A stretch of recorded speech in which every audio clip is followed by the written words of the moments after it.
नमस्कार दोस्तों, स्वागत है आप सबका। दोस्तों, अगर आप गार्डनिंग की शुरुआत करने जा रहे हैं, आपको भी पेड़ पौधे बहुत अच्छे लगते हैं, पेड़ पौधे लगाने का बहुत शौक है, तो जो गलतियां शुरुआत में मैंने करी हैं आप वो ना करें।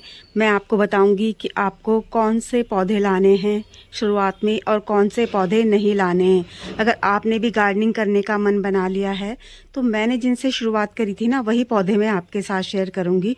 बहुत ज़्यादा पौधे नहीं बताऊंगी क्योंकि ऐसा होता है फिर सब कंफ्यूज हो जाते हैं। तो मैं सिर्फ 5 पौधे आपको बताऊंगी ऐसे जिनसे आप अपने गार्डनिंग की शुरुआत करो।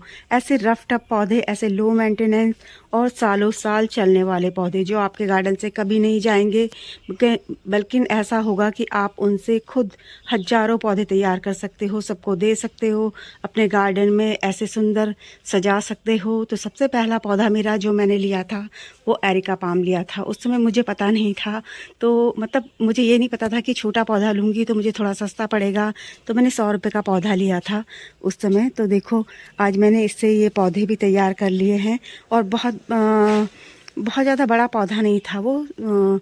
तो अगर आप लेने जा रहे हो तो ये इसका छोटा पौधा ले सकते हो, वो थोड़ा आपको सस्ता मिल जाएगा, 70-80 रुपये का। थोड़ा बड़ा लोगे तो 100 रुपये का मिलेगा, उससे बड़ा लोगे तो 200-250 रुपये का मिलेगा।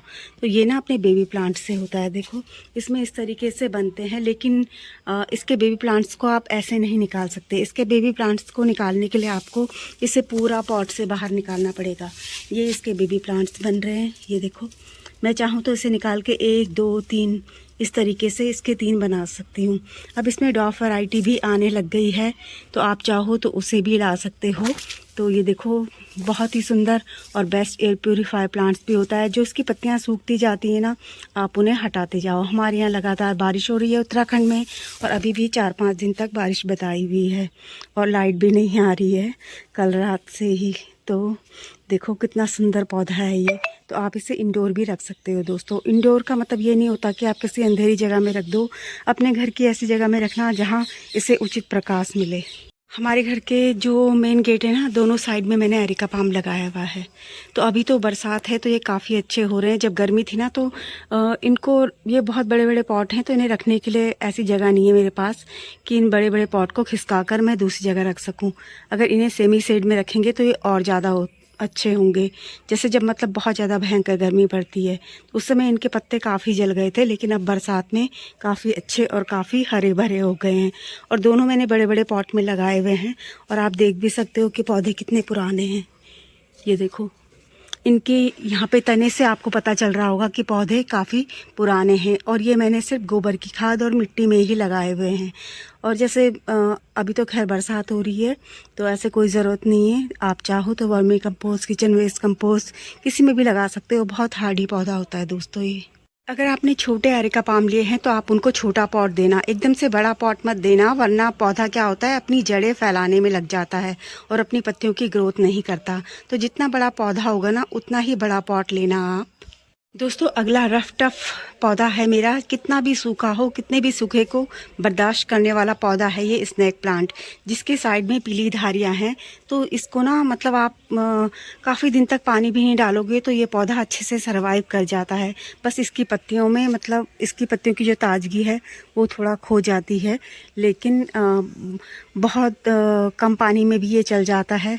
और ये भी बेस्ट इंडोर प्लांट है, बेस्ट एयर प्योरीफायर प्लांट्स भी है, आप सबको पता ही होगा। इसके एक छोटे से प्लांट से मैंने इतने सारे पौधे तैयार किए हैं, और हमारे जितने भी अड़ोसी पड़ोसी हैं ना, जो भी देखते हैं तो मैं सबको मतलब दे देती हूँ। और ये जैसे मतलब पूरे भर चुके हैं ना, तो इनको इनका बेबी प्लांट्स जैसे निकालना बहुत मुश्किल है। इनको पूरे पॉट से बाहर निकालना पड़ता है, तब इनको अलग अलग डिवाइड करके तब दूसरे पॉट में लगाना पड़ता है। अगर आप भी मतलब चाहते हो कि एक पौधे से हजारों पौधे बनाएं, अगर आपके पौधे भरे हुए नहीं है, मतलब पूरा पॉट भरा हुआ नहीं है, तब तो आप आराम से निकाल सकते हो। लेकिन अगर आपका पूरा पॉट भरा हुआ है ना, तब दोस्तों आपको इसे पूरे ही पौधे को पॉट से बाहर निकालना पड़ेगा। उसके बाद आप इसे डिवाइड करके लगा सकते हो। वैसे ही पत्ती से भी हो जाता है, पत्ती से अक्सर ऐसा हो जाता है। ये देखो, ये ये सिंपल वाला है। ऐसी इसे तो मैं कहीं रास्ते में, हमारे यहाँ रास्ते में ना किसी ने बाढ़ करी हुई है इससे, तो वहाँ से मैं एक छोटा सा बेबी प्लांट्स लाई थी। बहुत ज़्यादा हो जाता है ये, तो मैं तो इसे काट काट के हटाती रहती हूँ। मेरा तो बहुत लंबा भी हो जाता है, पर सैरेमिक पॉट में लगा हुआ है तो पॉट टूट ना जाए, इसलिए मैं इसको मतलब इसकी कटिंग छटिंग करती रहती हूँ। दोस्तों मेरे पास मेन तो गोबर की खाद ही होती है। वैसे मेरे पास जो भी खाद होती है मैं डालती रहती हूँ, और केमिकल तो मेरे पास मतलब मैं इनमें यूज़ नहीं करती हूँ पौधों में। मेरे पास मतलब ऑर्गेनिक ही होता है, जो भी ऑर्गेनिक होता है वो डालती रहती हूँ। और पौधे अक्सर मतलब गोबर की खाद होती है तो मैं गोबर की खाद में ही लगाती हूँ, क्योंकि हम अपने खेत के लिए गोबर की खाद मंगाते हैं तो वही मेरी इसमें काम आती है। तो मैंने इन्हें गोबर की खाद में ही लगाया है स्नेक प्लांट को। आपके पास जो भी खाद हो, चाहे आप केमिकल हो चाहे ऑर्गेनिक हो, आप जो चाहे वो यूज कर सकते हो। दोस्तों तीसरा सुंदर सा पौधा है मेरा मनी प्लांट। इसकी मैं छोटी सी कटिंग पता नहीं कहाँ से लाई थी, मुझे भी याद नहीं है। इसे तो बहुत साल हो गए। देखो यहाँ पे कोई कीड़ा होगा तो दिख नहीं रहा है, वो कहीं खो गया है। अब रात को निकलेंगे वो पत्तियां खाने के लिए। तो ये भी बेस्ट एयर प्यूरीफाई प्लांट्स है, और ख़ास बात की मिट्टी और पानी में दोनों में आराम से हो जाता है, और इंडोर आउटडोर कहीं भी हो जाता है। तो मनी प्लांट को लगाना बहुत आसान है। आप इसकी एक छोटी सी कटिंग लें। देखो कितनी एरियल रूट्स बनी होती हैं इस समय। इसमें मनी प्लांट में बहुत सारी वैरायटी आती है, बहुत सारी। मेरे पास भी 4 हैं। तो ये तो मैं आपको गार्डनिंग की शुरुआत वाले पौधे बता रही हूँ। तो गार्डनिंग की शुरुआत के लिए आपको ये गोल्डन पोथोस ही लाना पड़ेगा। आप इस पे पहले अपना अनुभव करें अच्छे से, उसके बाद आप और पोथोस लाएं। तो अगर आप चाहो तो मेरी मनी प्लांट वाली वीडियो देख भी सकते हो। और आप जब मनी प्लांट को इस तरीके से मॉस स्टिक दोगे ना, तो पौधे बहुत अच्छे होते हैं। जो इनकी एयर रूट्स होती है वो इनको पकड़ती है, और जब हम शावरिंग करते हैं, अच्छे से पानी वगैरह डालते हैं, तो हमारी जो पौधे हैं उनकी पत्तियाँ बहुत अच्छी ग्रीन हेल्दी हो जाती हैं।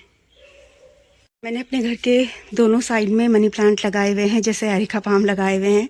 मैंने कोशिश ये करी है कि जो बेस्ट एयर प्यूरीफायर प्लांट्स हैं ना, वो अपने घर के आगे लगाऊं, और अपने घर में ऐसे पौधों को भी जगा दूं जो मतलब हमारी हवा को शुद्ध करते हैं। तो इसलिए दोस्तों मैं मतलब घर के आगे काफ़ी इस तरीके से पौधे लगा के रख सकती हूँ।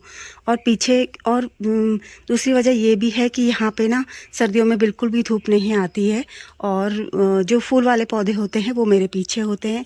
बाकी जो मतलब थोड़ा सेमी शेड वाले पौधे होते हैं वो मैं आगे लगा के रखती हूँ। तो आप इसे हैंगिंग में भी लगा सकते हो। मैं बताती हूँ, अभी मैंने हैंगिंग में लगाया है तो वो पौधा मेरा कितना बड़ा हो रहा है। देखो दोस्तों, ये मैंने हैंगिंग में लगाया हुआ है, तो ऊपर की तो इसकी सारी पत्तियाँ झड़ रही हैं, और ये देखो नीचे कितना ज़्यादा ग्रोथ कर रहा है। कम से कम ये 5 फुट तक का हो गया होगा। इतनी लंबी लंबी, यहाँ देखो ज़मीन को छू लिया है इसने पूरी तरीके से। अब सोच रही हूँ कि इसे कट कर कर और इसमें नई नई टहनियाँ और लगा दूँ। दोस्तों अगला पौधा है मेरा सिंगोनियम। इसकी कटिंग मैं पता नहीं कहाँ से लाई थी, मुझे भी याद नहीं है, सालों पहले लाई थी। और ये सिंपल वाला सिंगोनियम है जो सभी के पास आपको मिल जाएगा। तो आजकल तो इसे लगाना बहुत आसान है। देखो ये कितनी बड़ी बड़ी एयर रूट्स बनी है, तो आप बस कट करके इसे लगा सकते हो।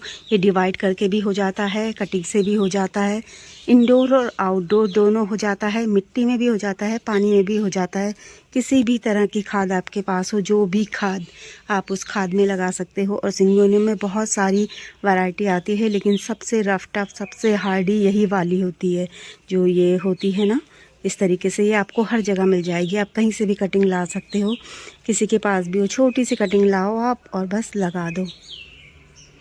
दोस्तों अगला Hardy rough tough low maintenance पौधा है मेरा रबर प्लांट, जिससे आप गार्डनिंग की शुरुआत कर सकते हो। ये रबर प्लांट तो आपको नॉर्मली मिल ही जाएगा, और इसमें एक प्लेन जो दूसरा आता है ग्रीन ग्रीन, वो भी आपको मिल जाएगा। तो आप इसे कटिंग से लगा सकते हो। देखो मैंने कटिंग से इसका वो पौधा तैयार किया है ये। अब वो भी काफ़ी बड़ा हो चुका है, क्योंकि उसे भी काफ़ी साल हो गए हैं। तो गार्डनिंग की शुरुआत में ही ये पौधे लेके आ गए थे। देखो हमारे यहाँ अभी भी बारिश हो रही है, अभी 4-5 दिन के लिए बारिश और बताई भी है। देखो इस तरीके से अगर इसकी पत्ती साफ़ हो तो इस तरीके से लगती हैं। आप इसे इंडोर भी रख सकते हो, ये भी बेस्ट एयर प्यूरीफायर प्लांट्स है। तो और वैसे ये एक पत्ती से भी हो जाता है। देखो मैंने भी इसमें एक्सपेरिमेंट किया है एक पत्ती से, उसमें जड़ तो बहुत अच्छी आई है, लेकिन उसमें अभी पौधा नहीं बना है, जबकि उस पत्ती को लगाए हुए 1 साल हो गया है। तो मैं कहूँगी आपको कि आप इसे कटिंग से ही लगाओ। अगर आप इसका एक छोटा सा पौधा लाओगे तो आपको 50 रुपये से लेके 70 रुपये तक का छोटा पौधा मिल जाएगा। जितना बड़ा पौधा लोगे आप उतने ही ज़्यादा उसके रेट होंगे। तो इसमें भी बहुत सारी वैरायटी आती हैं, अब मतलब 4-5 तो आती ही आती हैं। तो मेरे पास तो यही है, जब मैंने गार्डनिंग की शुरुआत करी थी तब इसे लेके आए थे, तब से ये पौधा मेरे पास बना हुआ है। आप इसका तना देख सकते हो, आप तना देखकर समझ जाओगे कि यह पौधा काफ़ी पुराना है मेरे पास रबर प्लांट। और इसे लगाने के लिए भी मैंने गोबर की खाद का ही यूज किया है। आपके पास जो भी खाद हो आप उससे इसे लगा सकते हो। और ये कटिंग से बहुत आसानी से हो जाता है। जो ऐसे पौधे होते हैं ना जिनकी हम कटिंग करते हैं उनमें दूध जैसा पदार्थ निकलता है, उनकी कटिंग बहुत आसानी से हो जाती है। दोस्तों आप भी इस बात पर गौर करना। बस आपको जब कटिंग लोगे ना तो जो दूध जैसा पदार्थ निकलता है उसको किसी भी चीज़ से साफ़ कर देना है, उसके बाद आपको कटिंग लगानी है। अगर आपको बड़े बड़े पौधों का शौक़ है तो रबर प्लांट ना बहुत बड़े बड़े भी हो जाते हैं। मैंने देखा है, हमारे यहाँ पे पास में ही पेट्रोल पंप है। जैसे बरगद के पेड़ होते हैं ना, वो प्लेन ग्रीन वाला जो रबर प्लांट है वो इतना ही बड़ा हो रखा है जैसे बरगद के पेड़ होते हैं, बहुत ही बड़ा, बहुत विशालकाय। तो अगर आपको बड़े बड़े पौधों का शौक़ है तो आप इसको बहुत मतलब बस आप इसकी रिपोर्टिंग करते जाएं और उसके एक साइज़ से बड़ा पॉट इसे देते जाएं तो ये बहुत ही बड़ा हो जाएगा, बहुत ही बड़ा। दोस्तों पौधे तो बहुत सारे हैं, रफ टफ लो मेंटेनेंस, जो सालों साल चलते हैं, लेकिन जिनसे मैंने अपनी गार्डनिंग की शुरुआत करी है वही पौधे मैंने आपके साथ शेयर करे हैं। और अब मैं आपको बता देती हूँ कि कुछ गलती मैंने गार्डनिंग की शुरुआत में कैसे करी है। दोस्तों जब आप भी नर्सरी जाते होंगे और सक्लेंट को देखते होंगे तो आपको बहुत अच्छे लगते होंगे, यही हाल मेरा भी था। तो जब मैंने गार्डनिंग की शुरुआत करी थी ना तो मैं सक्लेंट खरीद के लाती रहती थी। तब मुझे ये नहीं पता था कि हार्डी सक्लेंट कौन से होते हैं जो परमानेंट होते हैं, जिनको हम कटिंग से लगा कर सालों साल चला सकते हैं। तो जब भी मैं नर्सरी जाती सबसे पहला ध्यान मेरा सक्लेंट पे आता है। तो जब मैं जाती थी पहले, अब तो खैर मतलब जाते ही, अब तो थोड़ा बहुत अनुभव भी हो गया है, थोड़ा बहुत गार्डनिंग करते करते कुछ पता भी चल गया है। तो अगर आप सक्लेंट लगाने जा रहे हैं ना तो हार्डी सक्लेंट के लगाएं, जैसे सीजमेडोल्फी है, बोरोटेल्स है, बहुत सारे सक्लेंट होते हैं। इचीवेरिया घोस्ट प्लांट है, इस तरह के मतलब हार्डी सक्लेंट लाएं। क्योंकि नर्सरी में जाओगे आप तो नर्सरी वाले भैया तो आपको यही बोलेंगे कि ले जाओ कुछ नहीं होता, ले जाओ कुछ नहीं होता, लेकिन आपको उन चीज़ों का अनुभव भी होना चाहिए। और मुझे अडेनियम का भी बहुत शौक़ था, तो ये मैं बहुत साल पहले की बात बता रही हूँ।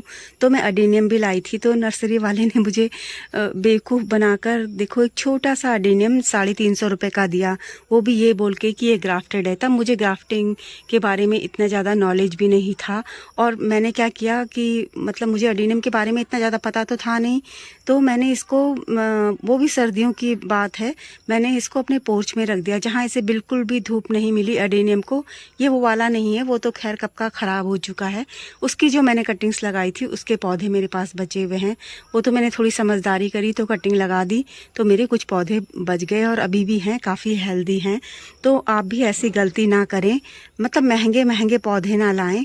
जो मैंने पौधे आपको बताए हैं ना वो हार्डी हैं, रफ टफ हैं, सालों साल चलेंगे और लो मेंटेनेंस हैं। तो आप गार्डनिंग की शुरुआत इन पौधों से करें। मेरे पास भी बहुत सारे पौधे हैं, मैं चाहूँ तो आपको बता भी सकती हूँ, लेकिन मैं ज़्यादा बता के आपको कंफ्यूज नहीं करना चाहती हूँ। तो आप कोशिश करें कि उन्हीं पौधों को लाएं जिनको आप आराम से चला सकते हो। और बस जब आप गार्डनिंग की शुरुआत करने जा रहे हो तो आपको जब आप पॉट लोगे तो उसमें मतलब ड्रेनेज होल का अच्छे से ध्यान रखना है। जैसे हमारे यहाँ उत्तराखंड में इतनी ज़्यादा बारिश हो रही है, अगर आप पौधे लाए और आपने उसमें मतलब अच्छे से होल नहीं किया, उसकी मिट्टी अच्छे से तैयार नहीं करी, तो पौधे ख़राब हो जाएंगे। ऐसे मतलब मेरे काफ़ी सारे पौधे ख़राब हो रहे हैं, लेकिन मैं तो देखती जा रही हूँ। और कटिंग्स, मेरी गुलदाउदी की कटिंग्स भी काफ़ी ख़राब हो गई हैं। तो क्योंकि हमारे यहाँ बारिश रुकने का नाम ही नहीं ले रही है, इतनी ज़्यादा बारिश हो रही है, इतनी ज़्यादा बारिश में इतने ज़्यादा पौधों का ध्यान रखना भी बहुत मुश्किल होता है। तो अगर आप गार्डनिंग की शुरुआत कर रहे हैं तो बहुत अच्छी मिट्टी तैयार करें। और अगर आपके यहाँ की मिट्टी बहुत ज़्यादा चिकनी है तो उस मिट्टी में रेत अवश्य मिलाएं दोस्तों।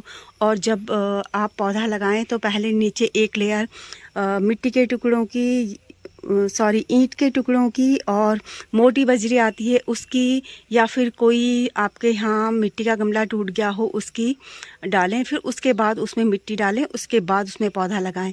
अगर छोटा पौधा लेके आ रहे हैं तो पॉट छोटा दें उसे, और अगर बड़ा पौधा लेके आ रहे हैं तो फिर मतलब वैसा ही पॉट दें। अगर आप छोटे पौधे को बड़ा पॉट दे देंगे तो उसे बढ़ने में बहुत टाइम लगेगा। दोस्तों, आपको छोटी छोटी बातों का ध्यान रखना है और गार्डनिंग करनी है। दोस्तों, बॉर्न स्टार में कितना सुंदर फूल खिला है। लगातार बारिश से ये भी खराब हो रहे हैं और अभी भी बारिश देखो, अभी हल्की बारिश हो रही थी। जैसे ही मैं यहाँ वीडियो बनाने लगी तो और तेज़ ज़्यादा बारिश होने लग गई है। तो उत्तराखंड का बहुत बुरा हाल हो रहा है बारिश से। तो अगर आपको मेरी दी हुई जानकारी थोड़ी भी अच्छी लगी हो तो मैं आपसे यही कहूँगी कि आप गार्डनिंग की शुरुआत इन्हीं पौधों से करें। अगर आपके पास टाइम नहीं है, आप ऑफिस जाते हैं या जॉब करते हैं, तब भी आपके लिए पौधे बहुत ही अच्छे हैं। आपको इनकी कोई ज़्यादा केयर करने की ज़रूरत नहीं है। आप मतलब थोड़ी सी ही केयर में इन पौधों को अच्छे से अपने गार्डन में रख सकते हैं। दोस्तों, वीडियो पसंद आई हो तो लाइक ज़रूर करें और वीडियो में अंत तक बने रहने के लिए और आपके प्यार और स्नेह के लिए दिल से बहुत बहुत धन्यवाद। अगर आपके पास कैक्टस हैं तो उनके ड्रेनेज होल चेक करें, क्योंकि ये ख़राब हो रहे हैं। आप भी हमारी तरह अगर ऐसी जगह में रहते हो जहां लगातार बारिश हो रही है और अभी भी चेतावनी है कि 3-4 दिन तक लगातार भारी बारिश होगी, तो अपने सक्लेंट्स को, अपने कैक्टस को, जो भी आपके सेंसिटिव पौधे हैं, उनका खास ध्यान रखें दोस्तों, क्योंकि नर्सरी में पौधे बहुत महंगे आते हैं। तो एक बार ख़राब हो गए तो आपको दिक्कत होगी। तो आप मतलब अभी कटिंग भी लगा लें, और जो कटिंग भी लगा रहे हैं ना, तो उन्हें लगातार बारिश में ना रखें। लगातार बारिश मतलब जो बारिश दिन रात होती है।